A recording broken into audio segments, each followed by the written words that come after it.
শেষ পর্যন্ত দিলীপ ঘোষের ঠাঁই হলো ত্রিপুরায়। বঙ্গ বিজেপির একসময়ের সর্বাধিনায়ককে প্রায় বছরখানেক একঘরে করে রাখার পর এবার সদস্যপদ অভিযানের পর্যবেক্ষক হিসেবে ত্রিপুরায় নিযুক্ত করলো বিজেপি কেন্দ্রীয় নেতৃত্ব।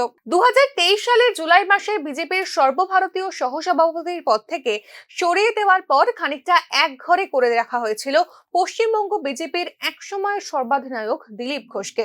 অবশেষে পদহীন হওয়ার 14 মাস পর দিলীপ ঘোষকে আনুষ্ঠানিকভাবে সাংগঠনিক দায়িত্ব দিল বিজেপির কেন্দ্রীয় নেতৃত্ব। বর্তমানে বঙ্গ বিজেপি পরিচালনার দায়িত্বে রয়েছেন সুকান্ত মজুমদার এবং শুভেন্দু অধিকারী।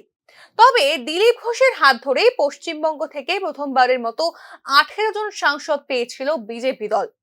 অবশেষে দলের সদস্য সংগ্রহ অভিযান কর্মসূচিতে ত্রিপুরার পর্যবেক্ষক হিসেবে দিলীপ ঘোষকে দায়িত্ব দিয়েছে বিজেপি কেন্দ্রীয় নেতৃত্ব। ত্রিপুরা বিজেপির সদর দপ্তরের সূত্র অনুযায়ী আগামী 2-3 দিনের মধ্যেই রাজ্যে আসছেন দিলীপ ঘোষ।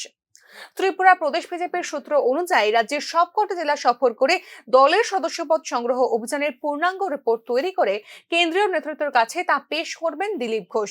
এদিকে ত্রিপুরায় ভারতীয় জনতা পার্টি 12 সেপ্টেম্বর পর্যন্ত সফলভাবে 2.6 লক্ষ নতুন সদস্য নথিভুক্ত করেছে বলে দাবি করেছে দলের রাজ্য নেতৃত্বরা। 3রা সেপ্টেম্বর মুখ্যমন্ত্রী মানিক সাহার সদস্যপদ পুনর্নবীকরণের মধ্যে দিয়ে শুরু হয়েছিল ত্রিপুরায় বিজেপির সদস্যপদ অভিযান কর্মসূচি। Bureau report, news now.